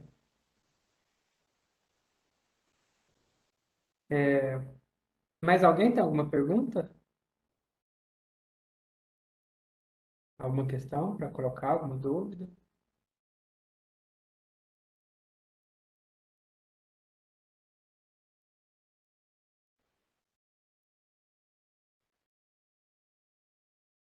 Só enquanto alguém pensa em alguma pergunta, só para dar um aviso, se vocês tiverem qualquer outra pergunta sobre qualquer outra questão relacionada com a ética animal ou com isso aqui, e quiserem perguntar lá no meio da semana, podem botar lá no fórum, porque até acho legal, porque dá tempo de eu dar uma resposta, botar lá referências e botar uma respostinha mais completa. Podem usar e abusar do fórum lá, tá?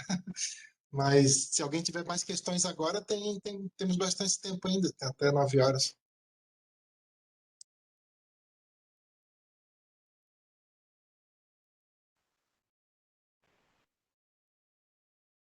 Ah, o Dante está colocando. Dante, você está cadastrado lá na plataforma do curso? Tá, então, porque o professor usou o termo fórum, mas lá vai aparecer como... Ai, me fugiu o nome aqui agora, Luciano. Como é que aparece lá? Tem aqui atividades... mural. Eu lembrei. Desculpa, eu peço desculpa para vocês, eu não estou com mais nada aberto no meu computador, aqui ele travou geral.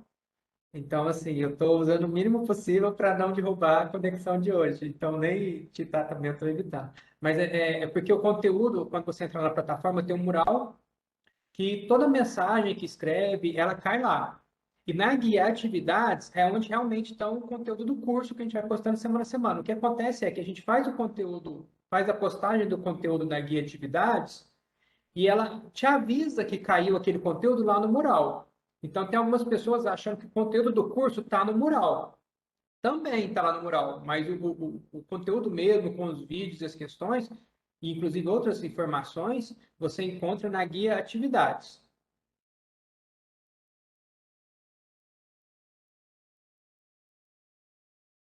Sim, perguntando aqui, comentamos no próprio mural? Então, sim, pode comentar lá no mural. Se for uma dúvida mais genérica, vamos colocar assim, com relação ao curso, mas mais genérica, pode colocar lá, porque quando é postado lá no mural, eu e o professor Luciano recebemos um e-mail falando que você postou uma mensagem lá. Agora, caso você esteja assistindo um vídeo e tenha uma dúvida específica sobre aquele vídeo, você pode fazer o comentário, colocar sua dúvida na própria postagem do vídeo específico também. Então, tem sempre essa, não só do vídeo, ou da questão também, né? Mas tem outros tópicos, quando vocês vão lá em atividades, né? Tem informações sobre o curso, tem bastante conteúdo lá. Então, se você tiver alguma dúvida com relação àquele conteúdo específico, você pode postar lá no mural, mas você também pode fazer postar sua pergunta, sua dúvida, naquele chat que aparece no tópico específico, quando você abre.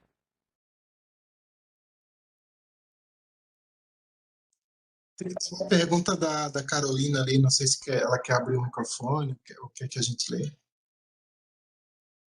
Desculpa, Carolina, eu não tinha visto. Eu vou mandar uma notificação para você abrir seu microfone. Só um instante.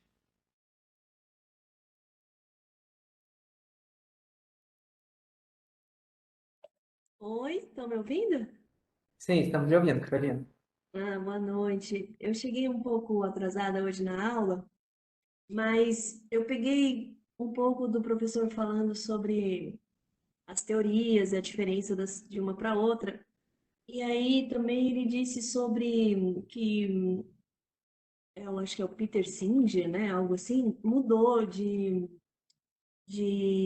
preferência na teoria que ele seguia e mudou para outra teoria. E eu queria saber. Por que que você acha que ele mudou? Como que acontece isso, na sua opinião, na opinião de vocês? Obrigado, Carolina, pela pergunta. Então, né, eu não li esse livro todo do Singer ainda, eu estou lendo, mas ele é um livro que ele mudou bastante coisa em relação à visão que ele defendeu, pelo menos desde a década de 70. Duas mudanças marcantes que tem, acho que são sobre essa teoria do bem-estar, né, que ele defendeu o preferencialismo desde lá, pelo menos, do Ética Prática, que é de 79, e ele agora defende que o hedonismo, né, o experiencialismo, é a teoria mais plausível do bem-estar. E também ele foi, durante a vida inteira, um defensor do antirrealismo moral, né, que é aquela ideia de que não existem verdades objetivas em ética, e agora ele defende que sim, que existem, ele defende o realismo moral. Bom, o que eu acho que faz as pessoas mudarem?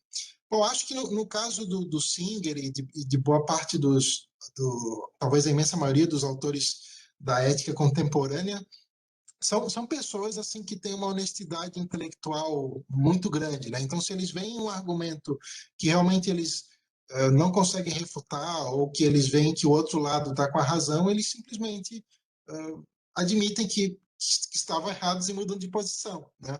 Então, acho que isso é uma coisa admirável, que que raramente a gente vê assim nos debates, né? Devia ser o padrão, mas não é. E ainda que, por exemplo, eu discorde de muitas questões práticas em relação ao que o Singer propõe, acho que essa característica dele é uma coisa admirável, assim, de se alguém dá um argumento e mostra que realmente o que ele defendia é implausível, ele não tem problemas em mudar, né?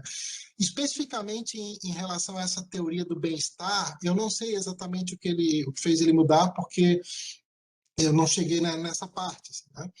Mas me parece que essa mudança dele em relação à teoria do bem-estar tem implicações práticas muito interessantes. Por exemplo, antes ele adotava uma forma de preferencialismo que dizia o seguinte, que para um indivíduo ser prejudicado com a morte tem que violar uma preferência orientada para o futuro.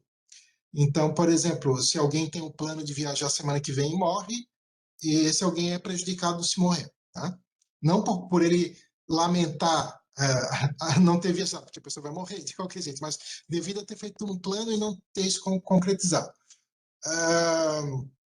Só que isso tem uma implicação, né, de que aqueles seres que não são capazes de planejar o futuro não seriam prejudicados com a morte. Por exemplo, as crianças até certa idade, né, os bebês ou pessoas que teriam alguma doença mental que impediria elas de ter a concepção orientada para o futuro. Agora, como o Singer mudou para o experiencialismo, então antes ele defendia que os animais não humanos, apenas aqueles animais, humanos ou não humanos, que fossem capazes de fazer planos para o futuro seriam prejudicados com a morte. Agora, como ele é um experiencialista, e o experiencialismo mantém que a morte é um dano porque impede aquele indivíduo de desfrutar experiências positivas, independentemente de se alguém ser capaz de planejar o futuro ou não, então que todo ser senciente que teria uma vida minimamente positiva pela frente seria prejudicado com a morte, mesmo que não seja capaz de planos para o futuro. Então, nesse novo livro do Singer, não é tão novo, é de 2015, é o Ponto de Vista do Universo, é o nome do livro. Ele reconhece que todo ser senciente, mesmo aqueles que não são capazes de planejar o futuro, seriam prejudicados com a morte. Então, é uma mudança teórica que tem grandes implicações práticas na visão dele. Não sei se a Carolina quer comentar mais.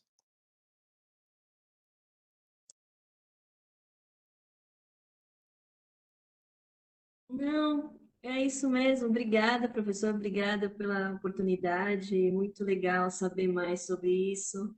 Para mim está sendo muito importante e vou me aprofundar nas teorias primeiro, porque eu estou realmente bem rasa ainda no assunto, mas eu agradeço.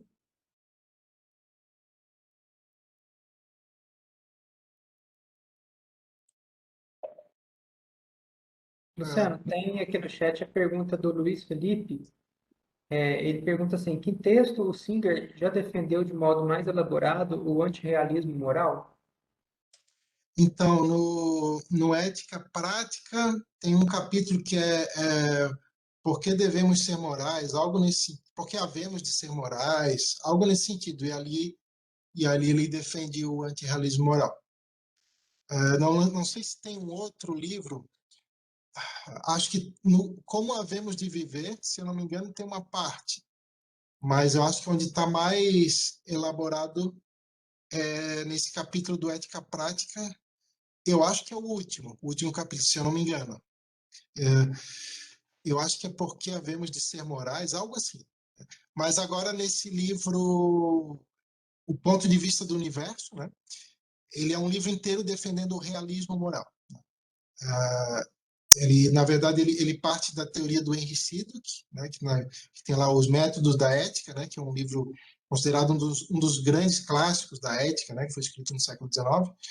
E o Henry Sidgwick defende lá uma teoria consequencialista, normativa, mas na visão do Henry Sidgwick não teria como mostrar que dar igual consideração a todos os seres sencientes é a visão correta e não, por exemplo, o egoísmo. Né? O Henry Sidgwick achava que nesse ponto não tinha como argumentar e como provar. E o Singer, partindo da teoria do Sidgwick, ele defende agora que sim, tem como mostrar que o egoísmo está objetivamente errado.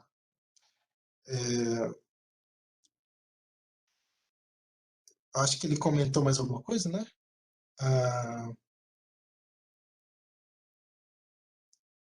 Sim, agora o Luiz Felipe está perguntando: toda a argumentação desenvolvida no Ética Prática é considerando que o princípio da igual consideração do interesse não possui valor de verdade? Então, sim, é no seguinte sentido, o que o Singer defende, né? Se queremos ser consistentes, se queremos ser coerentes, então temos que aceitar a igual consideração. Mas na visão que ele defendia na época, né? Se alguém deixa de querer ser coerente, então não teria o dever de aceitar a igual consideração. Mas recentemente ele mudou essa posição.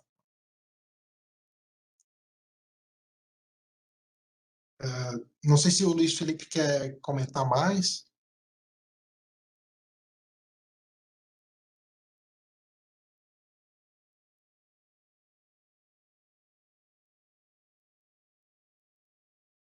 Mais alguma questão, pessoal? Acho que tem um comentário ali da Luciene, mas eu não sei se é só um comentário, acho que ela quer perguntar também, se ela quiser.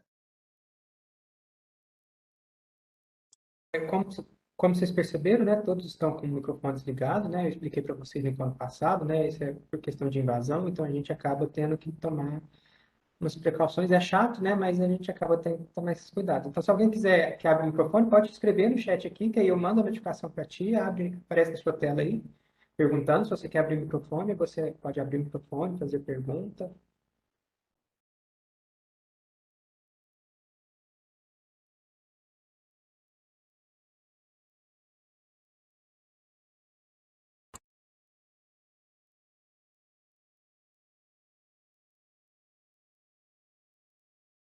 E, professor Luciano, eu deixo a seu critério, tá? Quando o senhor quiser encerrar, fique à vontade.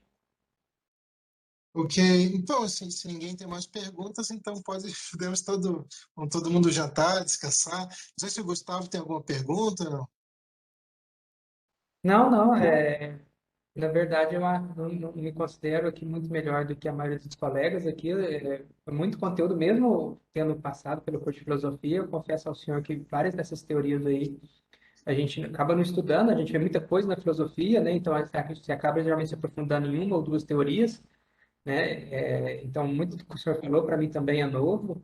E essa gravação, por sorte, a gente gravou o encontro de hoje, porque eu confesso ao senhor que vai ser uma aula que eu vou assistir provavelmente mais duas, três vezes, para dar conta de assimilar tudo, né? E tentar, ainda mais conforme for desenvolvendo as próximas aulas, né? Que o senhor for dando, contextualizar isso de hoje com as próximas aulas e depois levar isso para o curso e para a questão dos direitos dos animais, né?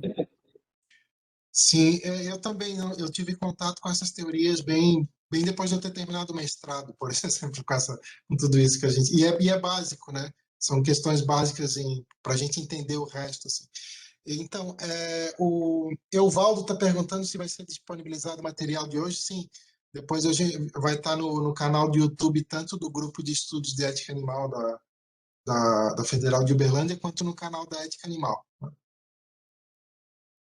E os slides, professor Luciano, se o senhor puder, não tiver nenhum problema, se puder disponibilizar também, a gente posta ele lá na plataforma junto com a aula, se não, Então, não houver problema. os slides eu estou sempre mudando, porque eu sempre acabo achando vários erros, mas acho que aparece os slides nos vídeos, né?